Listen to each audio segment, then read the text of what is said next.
A former Somali minister is going to court in the U.S. for his part in war crimes in that country.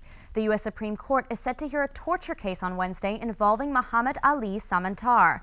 The court will rule on whether Samantar is protected from sovereign immunity under U.S. law. Samantar, who now lives in Virginia, is being accused of committing human rights abuses in Somalia. Under U.S. law, immunity can only be extended to foreign states and their agencies, not individuals. And 5 American students are being charged with waging war on Pakistan. The students are from Northern Virginia. They went missing from their homes last November and were arrested a month later in East Pakistan. They're being charged with criminal conspiracy and plotting to attack Pakistan. The FBI says the 5 American Muslims wanted to go to Afghanistan to fight U.S.-led forces. And a Washington, D.C. hospital is firing 11 nurses for not coming to work during last month's snowstorms. The hospital says nurses are essential employees. The local nurses union is filing a grievance against the Washington Hospital Center as the nurses couldn't get to work because of the snow. The union says about 250 of the hospital's 1,600 nurses did not make their shifts some point during the storm. The hospital expects fewer than 20 people will be dismissed in total. Tenants in one Southwest D.C. apartment complex don't have heat. A local commissioner recently held a press conference to expose the problem, but tenants still don't have answers 1 week later. Brianna Pellicane has the story. The property manager of Wingate Towers and Garden Apartments isn't just leaving residents in the cold, it's leaving them in the dark. Many residents don't know the property's investors are bankrupt. The tenants do have that it's an obligation to let them know. And at this point, we have not been notified, and people are asking questions. The CT Group manages Wingate Towers.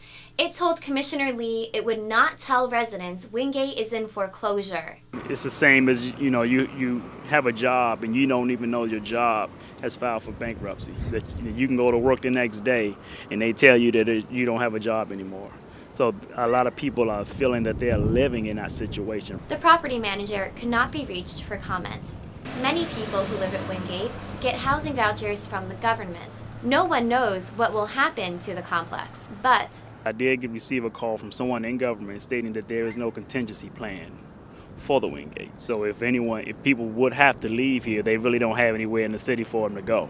Months ago, the property only fixed heat in low-income units.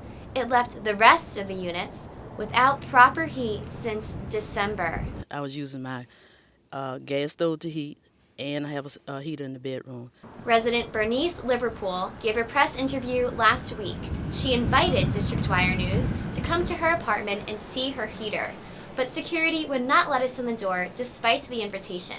After the press conferences, people have been pretty much silent. Councilman Berry's office is trying to work up a meeting. There is one exception. Management scheduled electricians to come to Liverpool's apartment today, but there's no word on fixes for other residents. In Southwest, I'm Brianna Pellicane for District Wire News. And that's all we have for you today. I'm Zuleqa Husain. And I'm Philippa Levenberg. District Wire News is off next week, but you can still catch us on www.districtwirenews.com. Have a wonderful day.